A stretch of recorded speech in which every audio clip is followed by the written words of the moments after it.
เรื่องการเฮาเว้าที่เฮาสิเว้าดูเจ้าจากเจ้าหรือว่าพ่นเรื่องโดยนี่เฮาเรียนหนังสือพิมพ์นี่มันบ่อยากมีปานใดพวกเจ้าลองอ่านแม่ซอกอันนั้นหนังสือปึ้มบทเรียนน่ะมีแต่คนเว้าคนเว้าเว้านำกันเพราะเขาใส่แนะนำว่าเจ้าเชียงเมียงกับเจ้าพระยาเจ้าพระยาก็คือเจ้าชีวิตเขามีนำแม่พระยานะอาศัยเวลาเขาข่มขู่ โดยขะหน่อยโดยขะหน่อยอะนั่นแหละ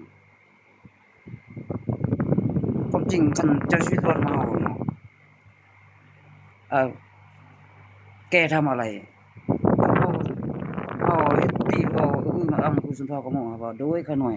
ก็แปลว่าเจ้าชีวิตหั้นเป็นเด็กน้อยเป็นขะน้อยเขาจึงบ่มักใช้ว่า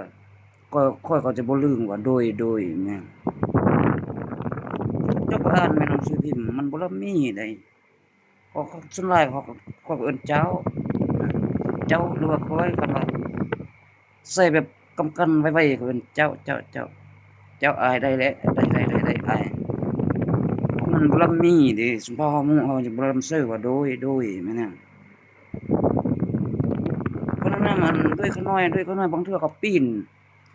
เจ้าก็เป็นเด็กน้อยสมมุติโดยขาน้อยอะแม่นยังซุมเผ่าก็หมู่เจ้าจะเครียดเจ้าก็บ่ซังเครียดคันเฮาเว้าโดยขาน้อยแม่นเกียรติเท่าสิเมี่ยงตั้งให้อันเจ้าชีวิตเจ้าพระยาเป็นอันเด็กน้อยกว่านั้น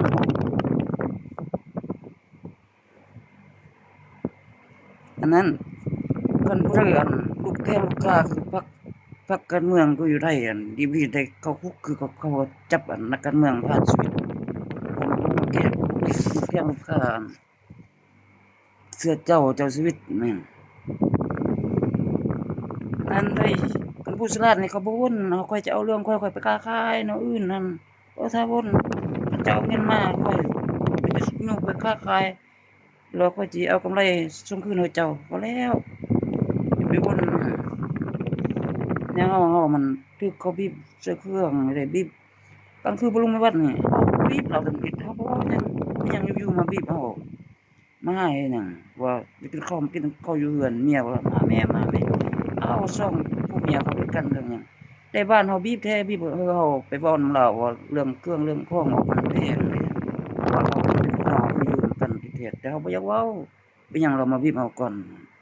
อย่าฮู้จักแม่นเป็นว่าตัวเองรวย